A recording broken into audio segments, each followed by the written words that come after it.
I'm talking to Inspector Phil Drowley, who has just received the Public Sector Achievement of the Year Award on behalf of the Youth Justice team. Can you tell us something about the work of the Youth Justice team, Phil? Yes, I mean it's been going now for 7 years, and it's a very small team. It's made up of different officials from government. So we have members of the health service, have members of social care, probation, police, the children's centre, and basically that small team this year were added to by the Department of Economic Development, careers officer, and what we try to do is get to the bottom of why a particular child or young person has committed their crime. And what we tend to find is that those children and young people, it's almost a cry for help, or it's what they actually know, and they just need to be put back on the right path, if you like. And certainly, for example, the careers worker will, if they're not in education, employment or training, for example, which a lot of them aren't, they will put them back in those places. So it's basically about reintegrating them back into our community. Yes, because you've had some excellent success in finding employment for young people and them retaining the employment as well, haven't you? That's right, and it has been a major plus this year. And I mean, the lengths that my particular staff member goes to, ringing them up perhaps in the morning and making sure they get out of bed. But it's not just that, it's also checking with the employer and making sure that it is working for them as well as the child. And, you know, some of these children just need the leg up. They just need the support, and that's what my team, luckily for me to represent them here tonight, but that's what they do, and I'm very privileged. And how would you like to see it developing in the future? Any other things you'd like to do? Yeah, I'd like this to be a model, if you like, for the whole way that the criminal justice system works. I know that Minister Watterson from the Department of Home Affairs, Mark Kelly as Chief Executive, really do believe that this is perhaps a model that we can utilise higher up than 18. So we're using this for under 18s, but let's see what we can do to rehabilitate those. It could help adults as well. Indeed, yeah. So, well, many congratulations. No, thank you very much. I'm talking to Simon Jones from Intelligence, who have won the award for excellence in the use of technology for IB Web, a web publishing tool which you have developed to give clients more control over how they develop and manage their own websites. What sort of key things does it allow clients to do, Simon? It basically, it's been developed with less technical people in mind. So it basically empowers users to control and manage their own website. So one of our signs of success are once we deliver a website solution to somebody, the fact that they take it on, they update it, they manage it, they control it all themselves, and we step back. That it's theirs to use then. That must make a huge difference to your clients, not just in terms of cost implications, but in terms of the speed at which their website can respond to developments. Absolutely, I think I think the word to use is agile. It makes a business certainly using a website makes them agile. It can be updated using any browser, using any type of phone, tablet, computer, and it's done over the web. So it can be done anywhere. And how has this innovation set you apart from your other competitors? I think for us one of the main uses for IB Web was in the Isle of Man Department of Economic Development, where you can. They use IB Web to deliver the website to generate interest and business into the Isle of Man. So that for us was a fantastic, to see that being used to generate business and bring business into the Isle of Man is a fantastic achievement and one that we're very proud of. Certainly is. Many congratulations, Simon. Thank you very much. I'm talking to Alexandra Wilson, who is our Young Achiever of the Year. Alexandra is a fundraising coordinator at Crossroads Caring for Carers. Alexandra, I understand that this is close to your heart because you've had experience of caring yourself. Yeah, I cared for my dad for many years. So as a young carer, I understand the difficulties that lots of young people come across who are providing care for a family member, friend or neighbour in fact, and what Crossroads Care can do for people to really help them through that caring journey. And are there many carers on the island? Well, census figures tell us there's about 5,000 carers, but likely there's more 10,000 carers, and on top of that figure, about 1,000 young carers. Right. And what sort of services can Crossroads offer to help them? Well, we provide a range of services. We have about several services now. So our biggest is probably Care at Home, which provides support for people who are looking after someone in the home and might not necessarily get a chance to have a break apart from when Crossroads Care goes in. We provide breaks for young carers. We provide a special needs nursery for baby young carers and children with special needs. We have a holiday scheme for school-aged children with severe disabilities. CCV, which is a community venture scheme which provides employment opportunities for young adults with learning disabilities. Lots. Social clubs, day services, we do the whole range. Children's, adults, all disabilities, all illnesses, the whole shebang. Lots, as you say. Yeah. Like you've worked with government on developing the island's Carers Charter. What exactly is this? Well, I originally came to Crossroads in 2010 as a researcher, so I conducted a piece of research speaking to the island's carers from Crossroads and from further sort of wider sectors, and asked them what they needed, what they felt the services were like at the current time for them, whether it was what they needed, whether they needed something different, who would be the right person to provide that. So we completed the research with a report, which then went to government, and some representatives from government, from social care, then went on to write a Carers Charter, which is in the process of sort of being enacted as sort of an official document to provide carers with rights and assessments for their needs as well as the needs of the people they look after.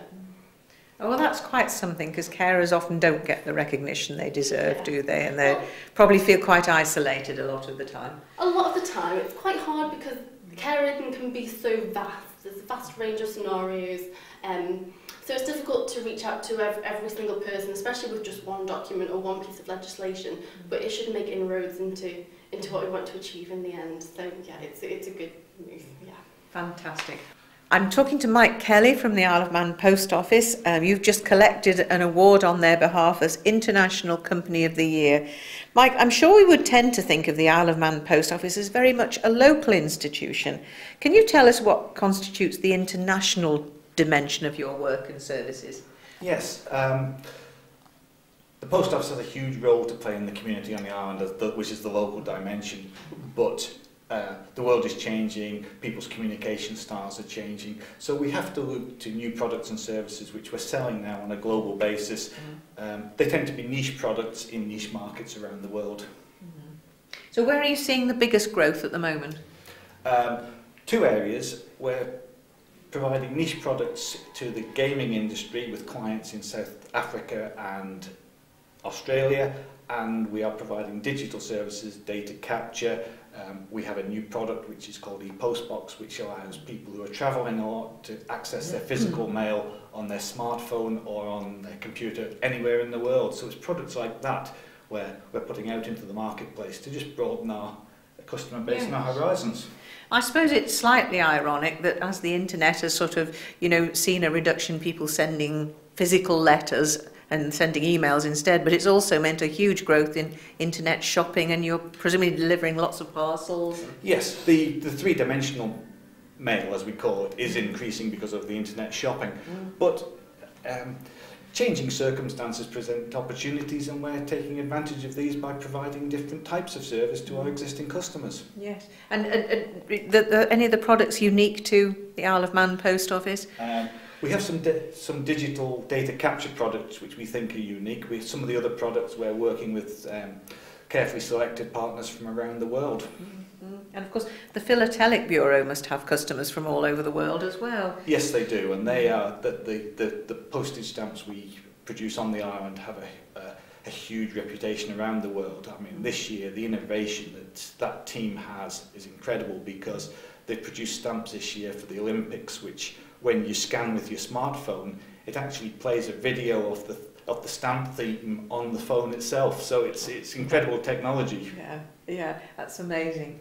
Congratulations, Mike, to you and everyone at the Post Office. Well done. I'm talking to David Hester, Business Person of the Year. David, General Manager of Swagelok. Swagelock's part of a global business employing 180 people on the island. What exactly does Swagelock do on the island? Well, Swagelock is a manufacturing company, so we have engineers, designers, manufacturing people. We have actually crossed the 200 mark, so since we wrote this not too long ago, we've been hiring people. In fact, we hired over 30 people already this year, another almost 40 people last year, so rapidly growing on the Isle of Man. Swagelock is, as we say, a global company, American headquarters, a private company. We work in a number of industries. We make fluid system products, valves. We also make products on the Isle of Man for the aerospace sector, for gas turbines. Yes, you're part of the very successful aerospace cluster, aren't you? Yes, we are. I am, in fact, the deputy chairman of the aerospace cluster. So there are a number of companies here tonight who are represented in that group of companies. Yeah. What would you say makes an outstanding business person? Well, when I submitted for this award, there were a lot of questions about my contribution to the company's growth, my contribution to the Isle of Man as a whole. So this is not just about Swagelock. The company's grown 20% in 2011, 15% again in 2012. So of course that's an important factor for this award, that the company's been successful. We're employing people, so that's good for the company, it's good for people development, good for the Isle of Man, for employment, full employment on the Isle of Man. And also the engineering sector has been, I guess over the last 20 years, feels like it's been maybe neglected somewhat, and it's now coming through and having great success. And how do you encourage and motivate your staff to make them into successful business people also? Well, we have a product that is extremely high quality, so we have 100% quality. We deliver 99% of the time on time, first time. So people are proud to work for Swagelock. We ask them that question, and they like to be involved in a company that's successful, growing, and making a product that they can be proud of. Very positive. Thank you. Congratulations, David. Well done. Thanks. I'm talking to Simon Scott from Barclays Bank, who has just collected the award for Charity, Cultural and Social Enterprise.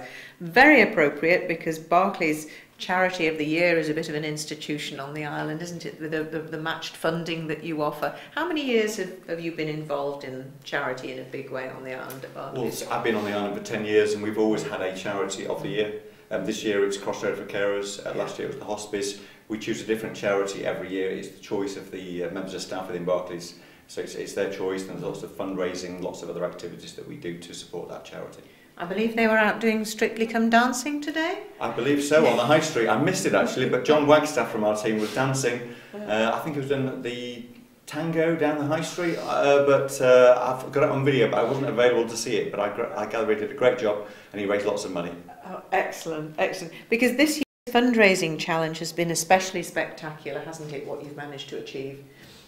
Yeah, this award is actually for raising, we had a target to raise £50,000 in 5 days across our businesses in Glasgow, Isle of Man, Gibraltar, Jersey, Guernsey. Most of the funds were raised by the Isle of Man team. Just shows what a great, generous public we've got in the Isle of Man. But we raised over 20,000 of that 50 from our Isle of Man team and from the Isle of Man public. Wonderful. And I mean, obviously your fundraising achievements provide many benefits to the local community. But what benefits do you see for your staff who take part?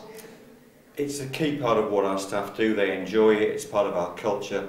They love raising funds. Every month we have dress down days. There's lots and lots of activities, and it's part of life working in Barclays. It's not just in the Isle of Man, but across the whole of the Barclays community globally. Everybody loves fundraising, loves taking part, loves getting involved in lots of different things. Wonderful. Many congratulations. Thank you very much. I'm talking to Heather Smallwood from the Department for Economic Development. Heather has collected the award for Marketing and PR Effectiveness on behalf of the department for the Isle of Man Where You Can initiative. Heather, can you tell us what was the inspiration for this? Really, it was founded on the Freedom to Flourish strategy, and what we did was pull together a unified campaign so that we can put one big message out to the world about how great the Isle of Man is. I know, but because I've seen them, that part of this campaign was some stunning images that incorporated the three legs into... Can you tell us a little bit about some of these? Yeah, we worked with a great local agency to develop all of those images, and we tested them out with businesses as well to make sure they were right. And what we tried to do was make sure that we built something that was very unique and identifying to the Isle of Man. So we used the Triskelion in all of the images, and you know, everybody will, if they don't already, be able to start to identify with that as being a really distinctive feature of the Isle of Man. Yes, but it's really sort of brought the image of the Isle of Man into the 21st century, hasn't it? Yes, it has, and that's what we're doing with the rest of the marketing, because of course this is a whole campaign. It's built around the website, social media, e-newsletters out to businesses. We've got more than 40,000 people that we email out to, so we really have, you know, the techniques and the whole marketing program has really upped its game. And you've had to make this appropriate to, I think you have about 19 different market sectors that the department tries to encourage, don't you? It's had to be, you know, appropriate to all of them, hasn't it? Yes, well my brief was really just to create a single message, which is actually a very hard thing to do. Yeah. So we spent a lot of time researching the background as to trying to identify one common theme throughout everything. And the principle is you can do what you want to do or what you need to do with the Isle of Man.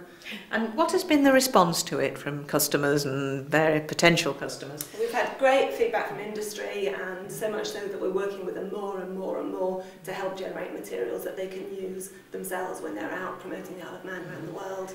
And you know, our web hits have gone up massively. We're getting much more engagement and input through our newsletters and so on. So yes, because that's what people say time and again when they go to sell their services. They say, well, if we go to some far-flung part of the world, the first thing we have to do is sell the Isle of Man and tell people about the Isle of Man, isn't it? Yes, well, we're trying to help business to do the best they can, and we know it's going to be much better if we have a single strong message about the can-do economy in the Isle of Man. Well, many congratulations, Heather. Great campaign. I'm talking to Chris Allen, who has accepted the Freedom to Flourish Award on behalf of the Chamber of Commerce Engineering Sector Skills Group. This group seeks to encourage people to consider engineering as a career. How do you go about this?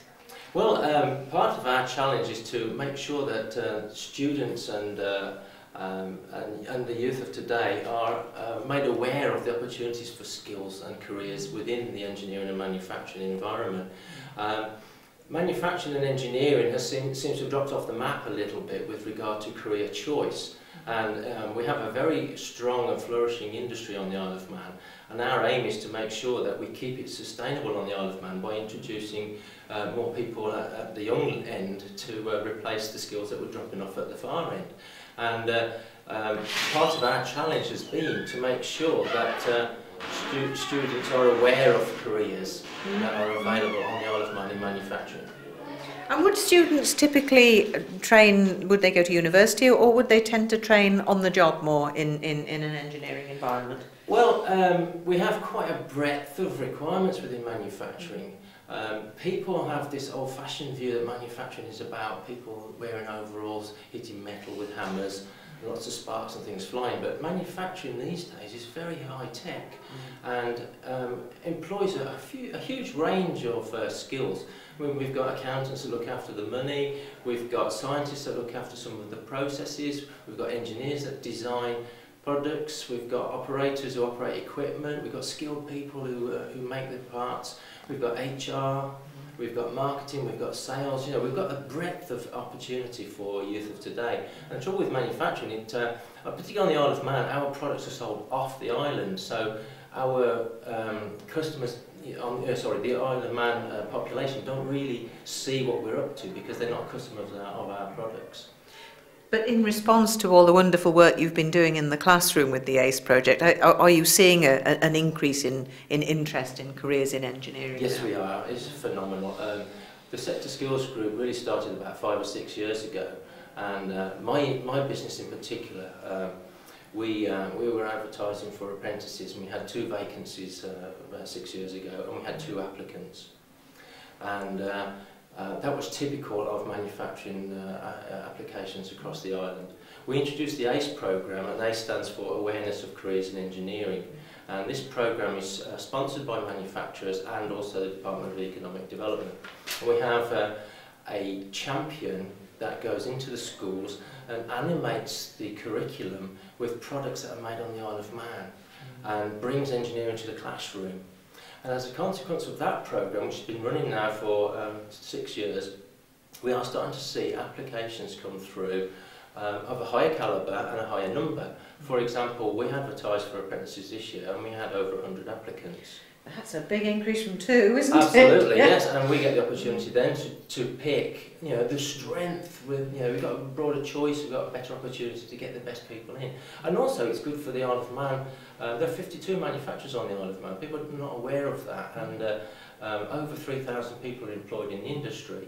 And you know, there's a lot of opportunity, a lot of vacancies that students aren't aware of, and now manufacturers have got the opportunity to choose from a bigger pool. Excellent. Congratulations. Very well done. Thank you very much.